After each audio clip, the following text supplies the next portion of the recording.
नमस्ते साथीहरू, welcome to Lucky Baral channel. यहाँहरूलाई स्वागत छ लक्की बराल च्यानलमा।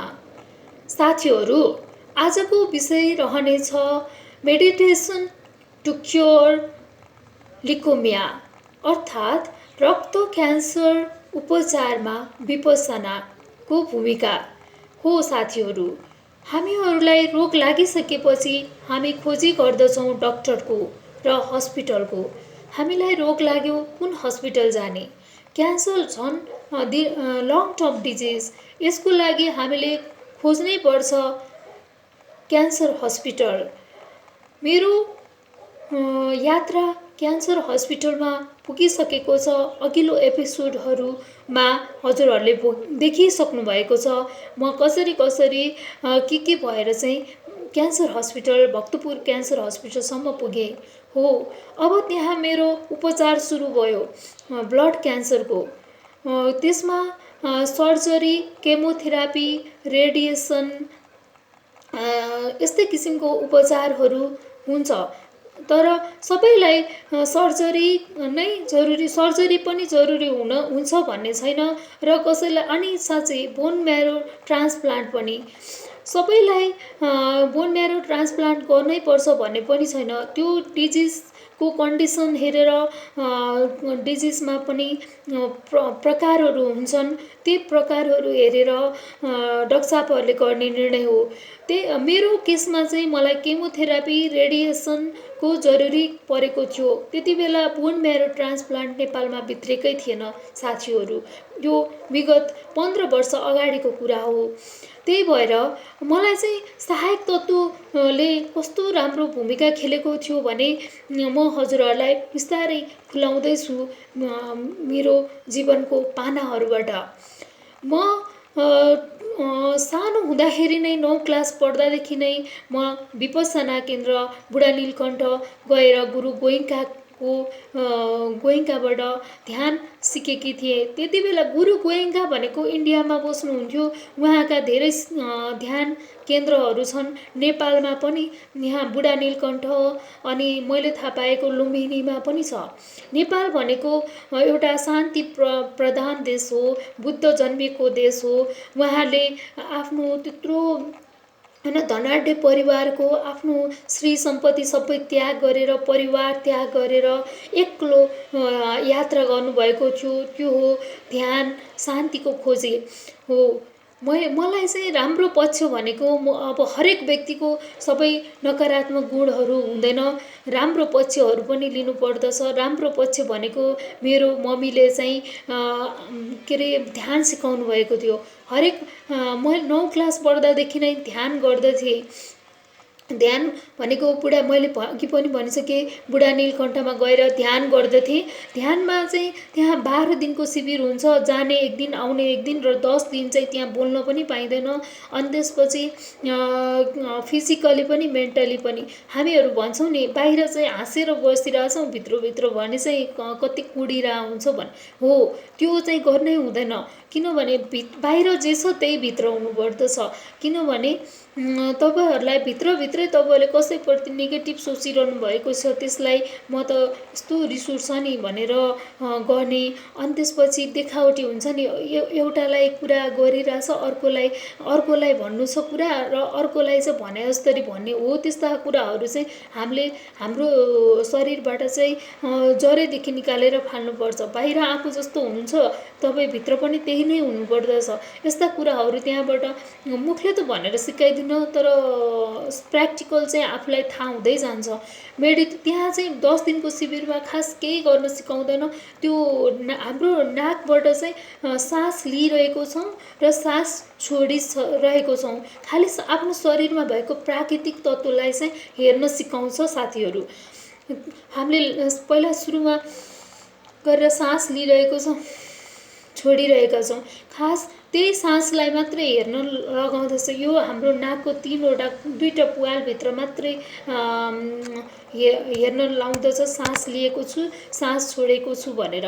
र त्यति बेला नि मैले सास लिएको छु सास छोडेको छु भन्ने होइन कि नेचुरल रूपमा आएको छ सासलाई गएको महसुस गर्न सिकाउँछ। त्यसलाई आनापाना भनिन्छ। त्यहाँ धम्माहल हुन्छ। त्यहाँ हरेक जेन्ट्स र लेडिजको लागि छुट्टै छुट्टै व्यवस्था मिलाएको हुन्छ। खाना बस्न पिउन सबै व्यवस्था गरिएको हुन्छ। एकदम साधारण खाना हुन्छ। त्यहाँ मारकाट नहुने भएकोले नहुने मारकाट गर्नुहुन्न अरूको भन्ने हिसाबले त्यहाँ शाकाहारी खाना हुन्छ र ध्यान गर्न सिकाइन्छ। ध्यान गर्दा यति आनन्द हुन्छ नि साथीहरू। ध्यान गर्दाखेरि मैले यसै पालि पनि मङ्सिर 4 गतिको ध्यानको शिविर लिन्छु भनेकी थिएँ, तर त्यहाँ चाहिँ यसै पनि कोरोनाको कारणले डिस्टेन्स मेन्टेन गर्नुपर्ने अनि पहिलाको जतिको क्वान्टिटी व्यक्तिहरूको सङ्ख्या चाहिँ राख्न नमिल्ने भएको कारणले यसपालि मैले ध्यान गर्छु भन्दै फर्म पनि बुझाउनुपर्छ। त्यहाँ फर्म पनि बुझाएँ, तर अनि कोरोनाको टेस्टको रिपोर्ट चाहिन्छ भन्नुभएको थियो 48 घन्टाको, तर गर्छु नै भनेकी थिएँ। तर यसपालि तपाईँको पाउने चान्स धेरै कम छ, किनभने धेरै व्यक्तिहरू छन् लाइनमा। तर पनि हामी तपाईँहरूले पाउनुभयो भने चाहिँ हामी तपाईँलाई बोलाउँछौँ, फोन कल गर्छौँ भन्ने थिएँ। उहाँहरूले गर्नु भएन, यसपालि म जान पाइनँ। त्यहाँ चाहिँ कस्तो हुन्छ भने गुरुङ गोइङ्काले चाहिँ हामीलाई खालि आफ्नै शरीर आफ्नै नेचुरल कुरामा पलेटी कसेर बसिन्छ र श्वास प्रश्वासलाई हेरिन्छ र भित्री अङ्गहरूलाई हेर्न लगाइन्छ। हाम्रो शरीरमा सेलहरू हुन्छन्, तिनीहरू चाहिँ नाशवान हुन्छन्, जन्मिन्छन्, मर्छन्। यो चाहिँ अनित्य हो, अनित्य हो। यो प्रक्रिया चालु भइरहन्छ जबसम्म हाम्रो शरीर छ तबसम्म। त्यसलाई हामीले किन चाहिँ त्यो जन्म्यो किन मर्यो त्यसरी चाहिँ प्रतिक्रियाहरू नगरौँ, त्यसलाई हेरौँ मात्रै के भइरहेको छ भनेर। हाम्रा हरेक अङ्ग प्रत्यङ्ग पुरा टाउकोदेखि खुट्टासम्म, खुट्टादेखि टाउकोसम्म हेर्न लागिन्छ। त्यो एकदमै बिल्कुलै एकदमै राम्रो प्रणाली हो ध्यान विपස්සना भनेको। विपස්සना विपස්සना विपස්සना भनिरहेको छु र यससँग क्यान्सरको के चाहिँ लिङ्क छ, क्यान्सर र विपස්සनामा चाहिँ कस्तो किसिमको सम्बन्ध छ भनेर पनि म दर्शाउँछु। विपස්සनाले एउटा कुरा भनेको डिप्रेसन हुन दिँदैन व्यक्तिहरूलाई, किनभने आफैमा बेची बनाइदिन्छ। आफ्नै प्रकृतिलाई हेर, आफैलाई हेर, अरूलाई नहेर भन्छ विपස්සनाले। र नाशवान छ हाम्रो शरीरमा जे भइरहेछ त्यसलाई हेर, त्यसलाई चाहिँ प्रतिक्रिया नदेऊ भन्छ। त्यसै गरेर जीवनमा पनि हरेक व्यक्तिहरू आउँछन् जान्छन्, हामीसँग सँगै बस्ने त कोही होइन नि त। आउँछन् जान्छन्। त्यसलाई उनीहरूले भनेका कुराहरूलाई प्रतिक्रिया चाहिँ नगर भन्छ। हो डिस्कस गर्नु पर्यो चाहिने कुरामा, तर नचाहिने कुरा छ भने त्यसलाई व्यवस्था गर, इग्नोर गर भन्छ।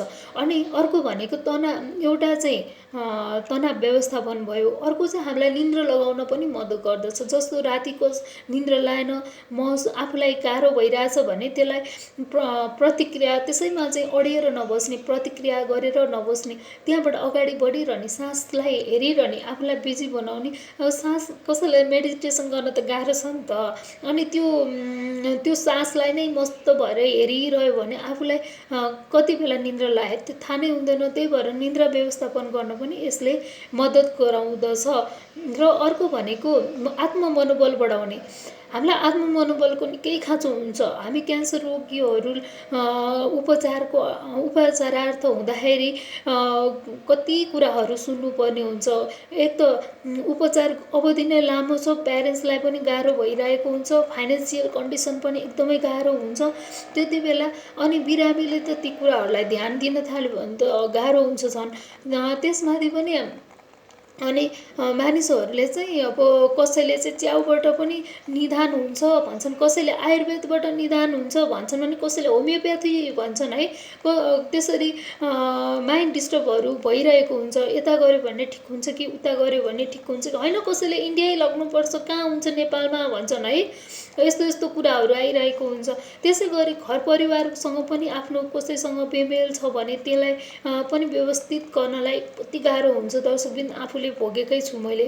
त्यो हो त्यस्ता कुराहरूलाई तनाव व्यवस्थापन गर्नलाई पनि ध्यानले निकै मद्दत गर्दछ। त्यही भएर ध्यान क्यान्सरको उपचार मेन भनेको मेडिकल्ली उपचार भनेको डक्टरहरूले गरिरहनु भएको हुन्छ र फाइनेन्सियली भनेको मेरो केसमा चाहिँ मेरो बुवा मेरो ड्याडी पूजनीय ड्याडी हुनुहुन्थ्यो भने मलाई केयर गिभर गर्ने चाहिँ मेरो मम्मी हुनुहुन्थ्यो हो। रिलेसन भनेको कस्तो होला फाटाहरू आउन सक्छन् जीवनमा, दिएका फाटाहरूलाई अझ बढी खाडल बनाउँदै जाने गयो भने आफूलाई पनि तनाव हुन्छ। मानिसहरूले तनाव भयो भनेर, कुनै व्यक्तिसँग तनाव भयो भनेर हामीले त्यसैलाई अझै खाडल खोल्दै जाने कि त्यसलाई चाहिँ भर्ने, बरु आफूलाई तनाव दिने तत्त्वहरू छन् भने आफू त्यसबाट पर बस्ने, आफूलाई चाहिँ म्यानेज गर्ने हो। त्यस्तो कुराहरू चाहिँ ध्यानबाट नै सिकिन्छ। मैले दर्शकबिन मैले ध्यान र रक्त क्यान्सर उपचारमा मेडिटेसन टु क्योर लिकोमिया भनेर टाइटल राखेको छु। मेडिटेसनको ठुलो भूमिका हुन्छ। ध्यान गर्नु भनेको हाम्रो शरीरमा सेलहरू उत्पादन हुन्छ, नाश भइरहेको हुन्छ, उत्पादन यो अनित्य हुन्छ। अनित्य भनेको कुनै पनि कुराहरू हाम्रो शरीरमा सास लिने पनि सास छोड्ने पनि अनित्य भइरहेको हुन्छ। त्यसलाई प्रतिक्रिया गर्न नथालौँ। जस्तो जीवनमा पनि कतिपय समस्याहरू आउँछन्, त्यसलाई चाहिँ त्यसैमा अड्केर नबसौँ, झन् डिप्रेसनको खाडल खुल्दै जान्छ। बरु तनावलाई कसरी व्यवस्थापन गर्न सकिन्छ, आफ्नो कन्डिसनलाई कसरी अगाडि बढाउन सकिन्छ त्यतापट्टि लाग्नु पर्दछ भन्ने कुराहरू ध्यानले निकै ठुलो भूमिका खेल्दछ जस्तो लाग्दछ। मैले मेरो जीवनमा चाहिँ मैले ध्यानलाई पनि ठुलो स्थान दिएको छु मेरो जीवनमा। यसले आफ्नो मनलाई शान्त बनाइरहन्छ। जति नै पीडा भए पनि हाँसेर जिउन सिकाउँछ र तनावहरूलाई व्यवस्थापन गर्न सिकाउँदछ भन्ने मैले आफूले अनुभव गरेको अनुभूति हो। दर्शकबिन यहाँहरूले पनि केही कुरा मेरा ठिक लाग्दछन् भने कमेन्ट गरिदिनु होला। कमेन्ट अहिलेसम्म कसैले गर्नुभएको छैन। हेर्ने दर्शकबिन्दहरू धेरै हुनुहुन्छ, तर सब्सक्राइब गरिदिनु साथीहरू। सब्सक्राइबको पनि खाँचो छ। कमेन्ट चाहिँ एकदमै जरुरी छ साथीहरू। मैले भनेका कुराहरू ठिक छन् छैनन्, ठिक त नहुने कुरै भएन। मैले भोगेका कुराहरू नै भनेकी छु। मैले आर्टिफिसियल कुराहरू केही भनेको छैन। र रक्त क्यान्सरमा यसरी के अरे ध्यानको पनि ठुलो भूमिका हुन्छ। हामीले ध्यान गर्नु जरुरी छ जीवनमा। हाम्रो राष्ट्र भनेको गौतम बुद्ध जन्मिएको राष्ट्र हो र गौतम बुद्धले ध्यानलाई कहाँसम्म शान्ति फैलाए भन्ने कुरा इन्डियामा सम्म पुगेको छ। यो ध्यान विपसना भनेको इन्डियाकै एक व्यक्ति गुरु गोइङ्काले गर्नुभएको हो। हामी नेपाली आफ्नो नजिकको देउता हेला भने जस्तो ध्यानलाई त्यति ठुलो प्रायोरिटीको रूपमा लिएको पाइँदैन। त्यही बुढा नीलकण्ठमा पनि हाम्रा यहाँका स्थानीयहरू साथै नेपाली वर्गहरूको साथै ठुलो मात्रामा विदेशीहरू पनि आउँदछन्। किन आउँदछन् त आफ्नो विदेशबाट यहाँसम्म ध्यान गर्न? किनभने हाम्रो ध्यान प्रविधि भनेको नेपालबाटै थालनी भएको हो। गौतम बुद्धले सुरुवात गरेको हो। त्यसैले पनि यो निकै त्यसैले मात्र होइन, यसले हामीलाई निन्द्रा मनोबल बढाउने साथै डिप्रेसनबाट जोगाउने काममा ठुलो हात हुन्छ यसको। त्यसैले यसलाई पनि हामीले लिकोमिया ट्रिटमेन्ट सँगसँगै यसलाई पनि लग्नु प्यारलल भएर चाहिँ लग्दाखेरि एकदमै राम्रो हुन्छ जस्तो लाग्दछ। आगामी अब यी त भए सबै कुराहरू आजको विषय वस्तुलाई लिएर। आगामी भिडियोहरूमा पनि म यस्ता विषयहरू ल्याउने नै छु। क्यान्सर, ब्लड क्यान्सरको उपचार भनेको निकै लामो छ। मैले हजुरहरूलाई एउटा भिडियो बनाएर एउटै कुरामा सकिने जस्तो मलाई लाग्दैन। क्यान्सरको उपचार भनेको युनिभर्सल्ली एउटै हुन्छ। त्यसको लागि प्रोटोकल युज गरिएको हुन्छ र ब्लड क्यान्सरमा पनि ALL2 क्याटेगोरीको मात्र भन्दैछु, किनभने म मेडिकल पर्सन होइन। मैले जे भोगेको छु जे देखेको छु त्यही मात्रै भन्दैछु। र डक्टरहरूले मलाई मेरो उपचारार्थ प्रोटोकल युज गर्नुहुन्थ्यो। हामीले त्यो प्रोटोकल पल्टाएर डक्टरहरूले यस्तो भनेर डिटेल्स रूपमा भन्दैनन्, किनभने हामीले आफै अनुसरण गरिरहेको हुनुपर्दछ। मैले त्यति बेला मेरो बानी के थियो भने पोइन्ट पोइन्ट लिएर चाहिँ डायरीमा लेखेर राख्दथेँ। अनि प्रोटोकलहरू पनि यसो चियाएर हेर्दथेँ। अनि त्यो प्रोटोकल चाहिँ एक महिनाको प्रोटोकल हुँदो रहेछ। हामीले चाहिँ त्यही प्रोटोकल हेर्दा हेर्दै यस्तो यस्तो हुँदो रहेछ भनेर मैले विचार गर्दा गर्दै त्यो कुराहरू यो नलेज यतिहरू याद भएको हो मलाई। किनभने मैले डायरीमा पोइन्ट टु पोइन्ट लेखेर राखेकी पनि छु। अनि प्रोटोकल भनेको अब उपचार गर्दाखेरि डक्टरले यति समय लाग्छ यस्तो हुन्छ भनेर बिरामीलाई भन्दैनन्। हुनसक्छ मेरो प्यारेन्ट्सलाई भनेको होला, तर मलाई चाहिँ भनेको थिएन। तर अहिले पनि मलाई साथीहरू जसले क्यान्सरसँग जुधिरहेका हुन्छन्, आफ्नो परिवारको उपचार गरिरहेका हुन्छन्, उहाँहरूले सोध्नुहुन्छ कति समय लाग्छ, के लाग्छ, हामीलाई त डक्टरले केही भन्नु हुँदैन, कसरी के हुन्छ कस्तो हो भनेर सोध्नुहुन्छ। मैले यहाँबाट भनिदिइरहेको हुन्छु। डाक्टर साहबहरू बिजी हुनुहुन्छ। अनि फेरि लङ टर्म हुने भएकोले नि उहाँहरूले नभन्नुभएको होला यस्तो यस्तो हुन्छ। ब्लड क्यान्सरमा पनि ALL2 क्याटेगोरीको चाहिँ 4 महिनाको चाहिँ 4 साइकल हुन्छ। अनि त्यसपछि 4 महिनाको कन्टिन्यू हस्पिटलमा बस्नुपर्ने हुन्छ। त्यो भनेको 4 महिना, 4 साइकल भनेको 1 महिनाको 1 साइकल हुन्छ। त्यसरी 4 महिना बस्नुपर्ने हुन्छ। हो, मलाई बिचबिचमा हप्ताको एकचोटि होमसिक नहोस् भनेर पठाइन्थ्यो, घरमा फ्रेस पनि हुन्थ्यो। अनि त्यसपछि भनेको चाहिँ हस्पिटलमा एडमिट भइरहनु पर्दैन। डे केयरमा हप्ताको एकचोटि जाने, केमो अथवा रेडिएसन जे छ आफ्नो त्यो थेरापी लिने हो। यसरी के अरे यो ब्लड क्यान्सर भनेको चाहिँ निकै लामो उपचार अवधि निकै लामो भएको कारणले गर्दा हामीहरूलाई अन्य सहायक तत्त्वहरूको पनि आवश्यक पर्दछ। जस्तो आत्म मनोबल, त्यसपछि तनाव व्यवस्थापनका कुराहरू, यस्ता कुराहरूमा चाहिँ मेडिटेसनले पनि ठुलो भूमिका खेल्छ, आत्म मनोबल बढाउने काम गर्दछ। अनि अर्को भनेको समाज र पारिवारिकले पनि एकदम सहयोग सपोर्ट गर्नुपर्दछ। अनि त्यसपछि समाजका व्यक्तिहरूले पनि सकारात्मक कुराहरू लिनुपर्दछ। जब आफूलाई क्यान्सर हुन्छ अनि बल्ल क्यान्सर रोगीहरू कहाँ छन्, क्यान्सरको व्यवस्थापन कसरी गर्ने, कहाँ जाने, के गर्ने हो, त्यस्ता कुराहरू चाहिँ जब पर्छ अनि हेरौँला भनेर बस्ने होइन। यस्ता कुराहरू चाहिँ हामीहरू जस्ता म मात्र भन्दिनँ, हामी चाहिँ भोगी भक्त भयौँ र कस्तो कस्तो रोगहरू हाम्रो जीवनमा आउन सक्दछ, हामीले कसरी व्यवस्थापन गर्ने, हामीले कसरी आफ्नो जीवनलाई व्यवस्थित तरिकाले लग्न सकिन्छ। समस्याहरू त आउँछन्, समस्याहरूको चाबी पनि हामीसँगै हुन्छ, आफैसँग हुन्छ। त्यो चाबीहरू त्यो खोज्नु पर्यो होइन। त्यस्ता कुराहरू चाहिँ ध्यानले धेरै मद्दत पुर्याउँदछ जस्तो लाग्दछ। दर्शकवृन्दहरू, आगामी भिडियोहरू यसरी मैले सहायक तत्त्वहरू पनि बिचबिचमा कुरा ल्याउँदै मेरो फर्स्ट साइकल चाहिँ सुरु भएको छ भक्तपुर क्यान्सर हस्पिटलमा। र आगामी साइकलहरू अर्थात् ट्रिटमेन्टको प्रोसिडरहरू के रहन्छन् र ट्रिटमेन्ट गरिसकेपछि मेरो जीवनमा कस्ता कस्ता समस्याहरू आए, कसरी मैले निदान गर्दै गएको छु, अहिलेको अवस्था कस्तो रहेको छ, म आगामी भिडियोहरूमा ल्याउने नै छु। र यसप्रति मेरो समाजको दृष्टिकोण, म प्रतिको दृष्टिकोण के कस्तो रहेको छ, म यस्ता कुराहरू ल्याउने नै छु। आजको भने म बिट मार्दछु। नमस्ते, धन्यवाद।